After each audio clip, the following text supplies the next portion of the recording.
Hello friends, अब हमारे पास है एनसीईआरटी का क्वेश्चन नंबर 10। इसमें क्या लिखा हुआ है, an object is height 5 centimetre in length. Means कि अगर जो ऑब्जेक्ट है उसकी जो हाइट है वो कितनी होगी हमारे पास 5 सेंटीमीटर। फिर हमारे पास क्या है, is held 25 centimetre away from a converging length.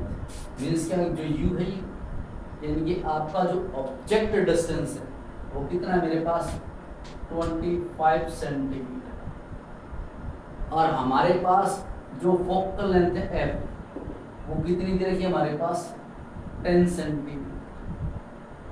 हमने फाइंड क्या करना है, एक तो एच डैश यानी कि इमेज की हाइट, दूसरा क्या फाइंड करना है हमने बी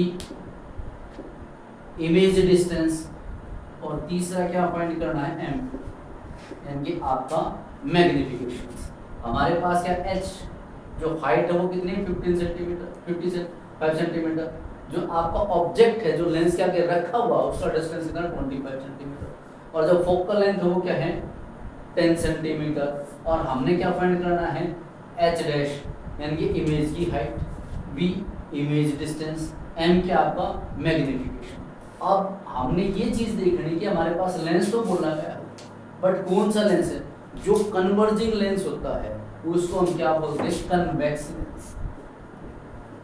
कन्वेक्स लेंस, कन्वर्जिंग का मतलब क्या हो गया, जो सनलाइट जो पैरेलल चली होती है उसको आफ्टर रिफ्लेक्शन किसी पॉइंट पे मीट कराता है उसको हम क्या बोलते हैं कन्वर्जिंग।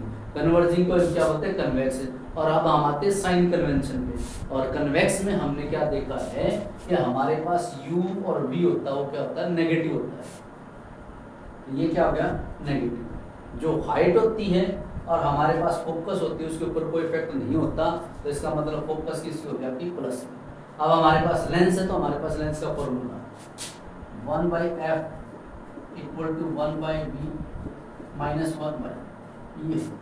सबसे पहले हम इस फॉर्मूले को एडजस्ट करेंगे, सही करेंगे, ताकि हम इनकी जगह जो वैल्यू पुट करें तो हमें कोई दिक्कत ना आए। तो हमें फाइंड क्या करना v, तो इसके लिए हम क्या करेंगे 1/f इक्वल टू, इसको इधर लेके आए, ये क्या अगर माइनस का तो क्या अगर प्लस का 1/u इक्वल टू 1/v।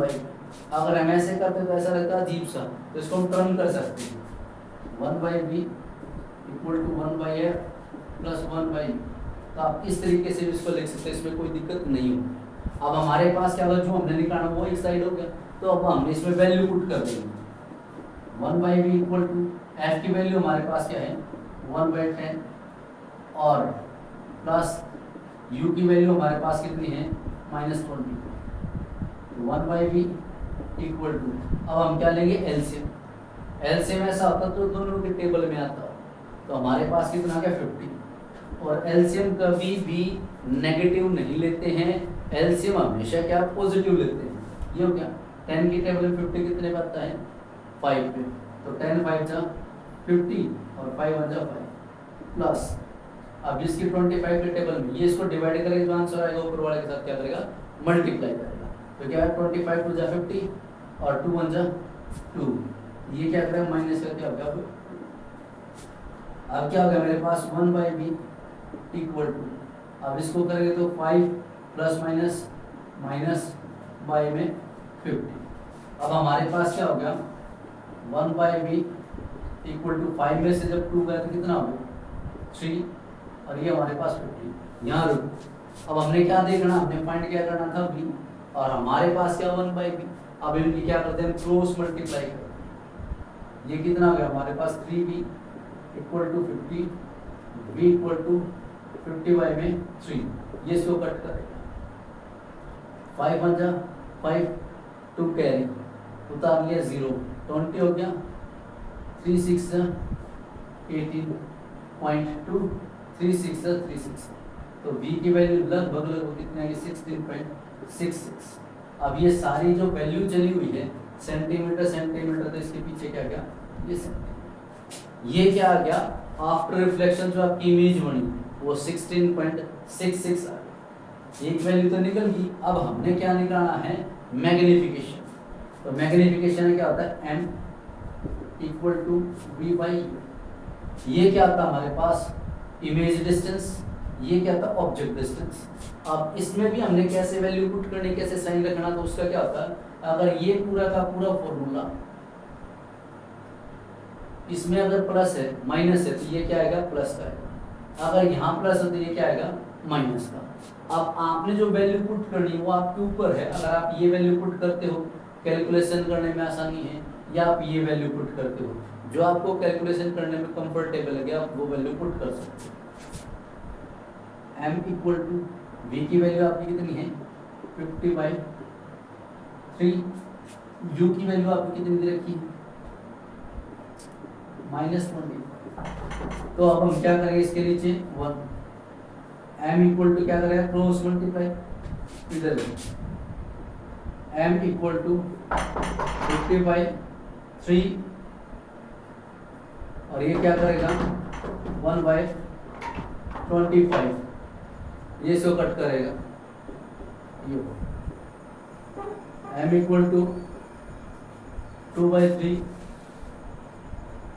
अब हमारे पास क्या है m इक्वल टू 2/3, तो अब हम इसको कट करेंगे, तो कट करेंगे तो क्या हो गया सीधा पॉइंट आपकी तरह है 20, 3 6 जा 18, अब ये पॉइंट हो गया, अब ये हो गया, तो m की वैल्यू कितने आएगी 0.66 सेंटीमीटर। अब हमने क्या फाइंड करना था, हमारे पास मैग्नीफिकेशन भी होगी, हमारे पास क्या है जो इमेज डिस्टेंस है वो भी हो गया, हमने क्या फाइंड करनी है हाइट। तो अब हमारे पास क्या हो गया m equal to v/u equal to h'/h। तो हमारे पास क्या, ये तो मैग्नीफिकेशन हो गया, ये आपका इमेज डिस्टेंस, ये आपका ऑब्जेक्ट डिस्टेंस, ये आपकी इमेज हाइट, ये आपकी ऑब्जेक्ट की हाइट। ये वाली जो वैल्यू हमारे पास कितनी है 0.66 कर दो, या यहाँ पे 2/3 कर। यस, अब हमारे पास क्या है h' हमने क्या करना फाइंड करना, और हमारे पास h की वैल्यू कितनी दे रखी 5, तो ये कितना गया हमारे पास 5। अब इसकी क्रॉस मल्टीप्लाई करते हैं तो हमारे पास क्या हो गया 3h' इक्वल टू 5 टू जा 10, और ये मल्टीप्लाई में उधर जाने के बाद किस में जाएगा डिवाइड में, तो 3 पे अगर इसको कट करेंगे क्या होगा 3 3 जा 9 हो गया, तो 1.3 3 जा 9, 3 3 जा 9, तो h' की वैल्यू आपके पास आ गई 3.33 सेंटीमीटर। तो अब हमारे पास क्या है, हमारे पास s' की वैल्यू है, इमेज की वैल्यू है और मैग्नीफिकेशन है, ये हमें क्या करना था फाइंड करना था। Thank you.